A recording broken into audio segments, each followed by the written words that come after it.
أعوذ بالله من الشيطان الرجيم بسم الله الرحمن الرحيم الحمد لله رب العالمين والصلاة والسلام على أشرف الأنبياء والمرسلين نبينا محمد وعلى آله وصحبه وسلم وعليه تسليما جميعا كثيرا. Assalamu alaikum. The Prophet ﷺ said, "He who does not thank the people does not thank Allah." As such, I want to thank you all for placing your trust in me, even though clearly I'm not the most qualified person in this room to do so, but probably the stupidest person to agree to stand for the role. I also want to extend my gratitude to Dr. Idris for running a campaign that was based on the issues rather on personalities. He's going to do vital work with the Muslim Council of Scotland, and we need to work together, inshallah, to build a better future for our communities.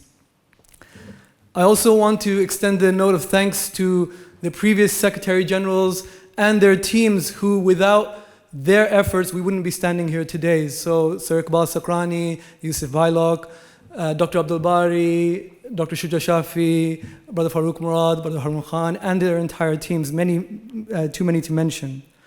And finally, I would like to thank Sister Zahra Muhammad, who has been a trailblazer for female leadership in our community, and one that has inspired many women and men that a different future is possible, inshallah, a new generation can take over. I want to introduce you all to a community. This is a trailblazing community, a community unlike any other, a community that is far ahead of any metric that you can put in front of them. This is a community that has a unity of purpose, not a uniformity of views. This community is excelling in education. This community is not just taking part in the AI revolution, they're leading it. They're transforming Britain into the future Silicon Valley. This community is not just using the NHS, they're revolutionizing it so that it will go back to one day being the #1 healthcare service in the world, still free at the point of use. This community is not just transforming civic and political engagement, they're using that to uphold the values that make Britain stronger and more just at home and abroad. This community makes our streets safer, it makes our economy stronger, it makes our country more resilient. So which community am I talking about? This magical community that none of us ever heard of. This community is our community, but in 2050, inshallah. That's why I'm calling it Vision 2050. Vision 2050 is a vision for the Muslim community here in the UK to excel in every field, in every metric, in every way, not just for themselves, for the entire nation.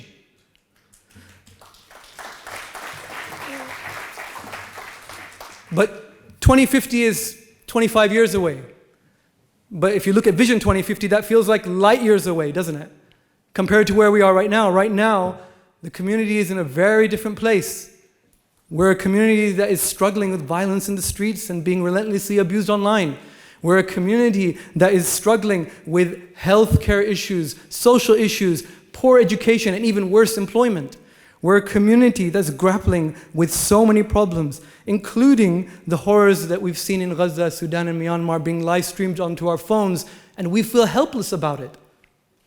We are a community that is misrepresented as somehow being related to grooming gangs. Let me be absolutely clear. One groomer is one groomer too many, Muslim or not. And we will not just condemn it, but we will act to protect our children, all of them.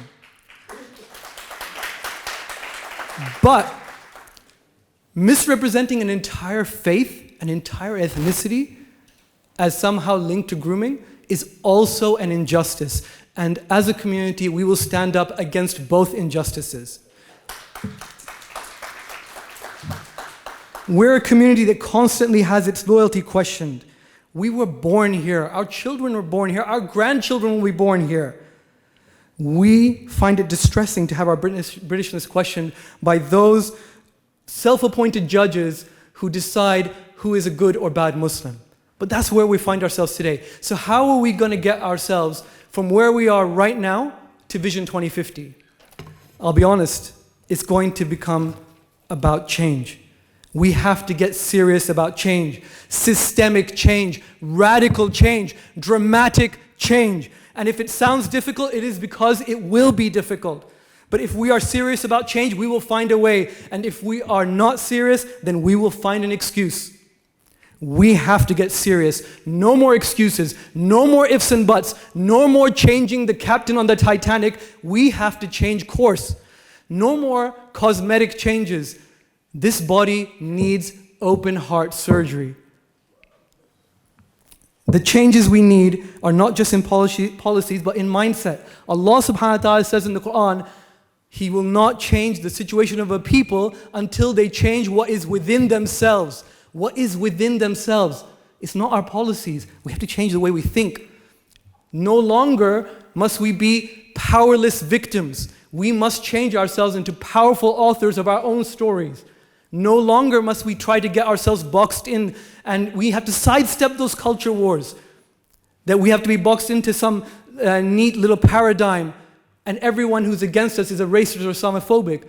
No, we need to reach out to everyone, even our most ardent critics. We must build bridges, not barriers. Since the MCB was founded in 1997, our challenges have changed. Our community has changed. Our country has changed. The whole world has changed. We have to change too.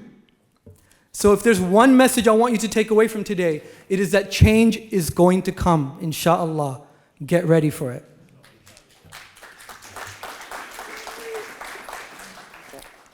Many will ask, inquiring minds will want to know, how exactly do you plan to bring about the change? I have 3 words for you. Unite, empower, serve. Unite. A house divided against itself cannot stand. And this house was built on the foundation of unity. And unity requires one thing above all others, trust. That's why my first act as Secretary General is to announce a root and branch review of the entire organization, head to toe, every nook and cranny, every single action and inaction that we take, so that we know whether this is fit for purpose. And we will be reaching out to the Muslim community, every single part of it. If you are a revert in Wales, or you're an elderly person in Scotland, if you are a Bengali sister in East London, or whether you are a Somali brother in Northern Ireland, wherever you are, we want to hear from you, because you are us and we are you. Number 2, empower. The MCB lacks a lot of things, but the thing that it has lacked the most is the most important resource it's lacked is human beings. We need people. We can no longer rely on saviors. We need systems. So we are going to flood this system with more volunteers, more talent, more potential than it has ever seen before, inshallah.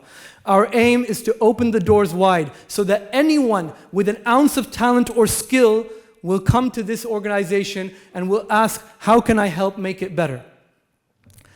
We will listen to everyone because we want to make this dream team that empowers MCB, the organization, so we can empower you, the affiliates, so you can empower the community, inshallah. Finally, serve. Ultimately, our purpose is service to the grassroots and beyond. That is why we intend to devolve the MCB. It will no longer be a London-centric organization. There will be a Muslim council in the north, in Northern Ireland, in the Midlands. Wherever there are Muslims, there will be a Muslim council made by you, for you, inshallah. Never again should anyone question why we exist and what we do. Unite, empower, serve. 3 words, but one vision and one destiny. Vision 2050. Skeptics will doubt. Many will dismiss this as unrealistic. They've heard it all before, and trust me, I have too. But believe me, a crucial few who are listening, maybe not even here, but maybe on social media, who are listening, they will, instead of asking, how is this going to fail, they're going to ask, how is this going to work? And these people, I know you are listening, so I'm talking to you. In every community, in every home, in every mosque in the country, I'm talking to you. You have more talent in your little finger than the rest of us have in our entire body. And you've been waiting your entire lives to use that talent, that skill, and that passion in the service of your community. Well, I'm telling you right now, this is it. This is it. There's an Arabic phrase, ahlan wa sahlan. It's used to welcome people, but literally it means, your family, your home.